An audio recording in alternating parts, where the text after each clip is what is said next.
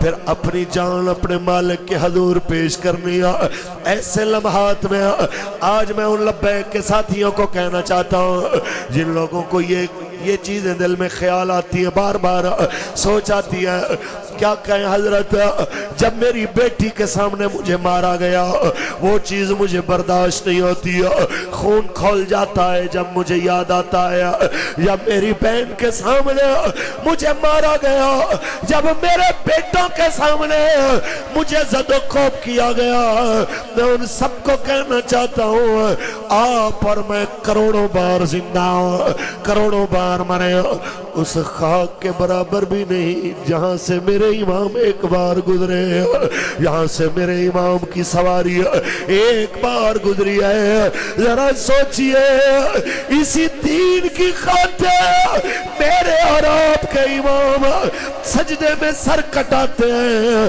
جب خیمے کے دروازے خیمے کے پردے سے اس پردے کے سوراخوں سے میرے امام کو ان کی بیٹی سیدہ سکینہ بھی دیکھ رہی ہوگی جب سیدہ زینب سلام اللہ علیہ وہ بھی دیکھ رہی ہوگی میرے امام سجدے میں ہو گیا جب گردن پہ خنجر چل رہا ہوگا جب سید زادیوں کی زبان پہ ہوگا اِنَّ لِلَّهِ وَإِنَّا إِلَيْهِ راجعون مالک ہم بھی تیرے لیے تیری جانے بانے والے میرے مالک یہ کیا ہم بھی حاضر ہماری نسلیں بھی حاضر یہ جنتی جوانوں کا سردار بھی اس نظام پہ اپنی جان قربان کر گیا ہماری جانیں بھی اس نظام کے لیے قربان جس کے لیے حضور نے یہاں پتھر کھایا جس کے لیے سرکار نے ہجرت کیا جس کے لیے سرکار نے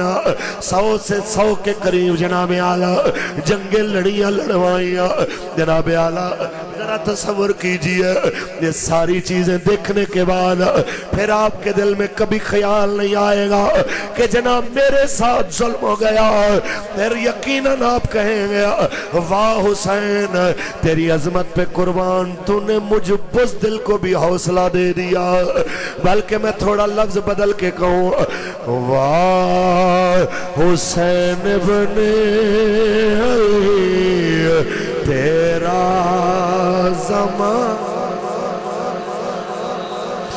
واہ حسین ابن علی تیرا زمان بلکہ جناب اعلیٰ ایک اور عاشق بولا ہے وہ اپنی زبان میں کہتا ہے کہ 400 چرچا تیرا ہے اے حسین ابن علی 400 چرچا تیرا ہے اے حسین ابن علی کل زمانے کی صدا ہے اے حسین کل زمانے کی صدا ہے اے حسین ابن علی اور زخم کھا کر بھی زبان پر لا الہ جاری رہا، صبر کی بس انتہا ہے اے حسین۔ پڑھیے پڑھیے، صبر کی بس انتہا ہے اے حسین۔ ذرا سوچئے، یہ انہی کی قربانیوں کی برکت ہے۔ کہتے ہیں کربلا سنا کہ تمہیں ملتا کیا ہے؟ میں نے کہا آج بھی فلسطین کے اندر یہودی ٹینکوں کے سامنے ایک 8 سال کا بچہ ہاتھ میں پتھر لے کے اس کے ٹینک کو مار کے کہتا ہے میں تیرا غلام نہیں، میں آزاد ہوں، تو سمجھ لیجئے میرے امام کی کربلا کا فیض آج بھی چل رہا ہے۔ آج بھی ہاتھ میں ڈنڈے اور پتھر لے کے 1 سال سے زیادہ خاص طور پہ اور 70 سال سے عام طور پہ کشمیری ظلم و ستم سہ کے ہاتھ میں پتھر لے کے ہندو بنیے کی گولیوں کا سامنا کر کے آزادی کی جنگ لڑ رہا ہے، تو سمجھ لے میرے حسین کا فیض آج بھی چل رہا ہے۔ آج بھی 3 لاکھ سے زیادہ برما کے مسلمان اپنی جانوں کے نذرانے دے چکے ہیں، ان کی اولادیں آج بھی روہنگیا میں اللہ اکبر کی صدا دے رہی ہیں، تو سمجھ لے میرے امام کا فیض آج بھی جاری ہے۔ اور میں کل مل کے آیا اس سیفی بھائی کو جس کو آپ نے دیکھا ہوگا فیض آباد میں پولیس والوں نے ایمبولنس سے نکال کے بار تدوکوب کیا اور مارا، اس کو میں ملا، میں نے کہا ہمت تو نہیں ہاری ہے؟ کہتا ہے خدا کی قسم وہی ماری تو میری سند ہے کہ میں قبر میں جاؤں گا لوگ کہیں گے یہ وہی ہے جو مار کھا کے بھی کہہ رہا تھا لبیک یا رسول اللہ لبیک۔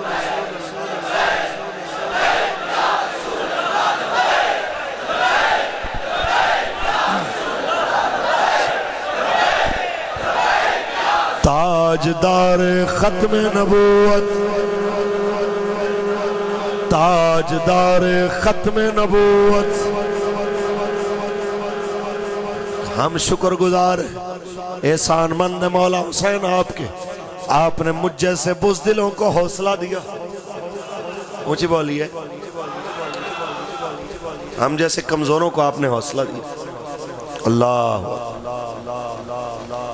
میں نے جیل میں تھے تو استادوں سے میں نے کہا 1-2 دفعہ، میں نے کہا استاد جی کیا بنے گا؟ پہلے کہا تو وہ چپ رہے نا کہ چلو یہ خود ہی بک بک بند کر دے اپنی، کیا بات کر رہے۔ میں نے دوسری بار پوچھا، میں نے کہا استاد جی کیا بنے گا؟ کہتا اب یہ بدتمیزی والا جملہ نہیں بولنا، کیا بنے گا؟ یاد رکھ کیا یہ کم ہے کہ ہم جو کہتے تھے وہ پورا ہو جائے گا؟ کیا ہی مزہ ہو کہ ہمارا جنازہ یہاں سے نکلے اور لوگ کہیں واقعی یہ حضور کے لیے جیے اور حضور کے لیے مر گئے۔ وہ میں نے پھر حضرت کے سر میں تیل لگا رہا تھا تو زخم تھے اس وقت، وہ نیلے ہو چکے تھے، نشان تھے نیلے۔ تو میں نے کہا حضرت یہ کیا ہے؟ کہتے ہیں جب مجھے گرفتار کر رہے تھے تو بچے کچھ میرے اوپر آ کے گر گئے نا مجھے بچانے کے لیے، تو ان کو ڈنڈے مار رہے تھے۔ میں نے کہا ان کو نہ مارو، ان کا قصور نہیں ہے، قصور میرا ہے جن کو اس کام پہ میں نے لگایا، ان کو نہیں مارنا۔ تو کہتے پھر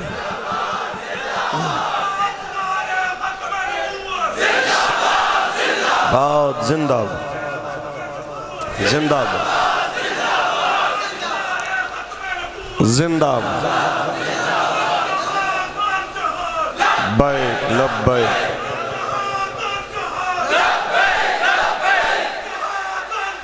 لبیک لبیک یا رسول اللہ، لبیک لبیک رسول اللہ، لبیک لبیک لبیک یا رسول اللہ، لبیک لبیک لبیک یا رسول اللہ، تاجدار ختم نبوت۔ خیر، اور پھر میں نے کہا استاد جی آپ کو لگتا نہیں ہے کہ انہوں نے اتنی ظلم کیا، ان کو ایک بار بھی آپ کی سفید داڑھی کا خیال نہیں آیا؟ کہتے وہ اپنی ایک سٹائل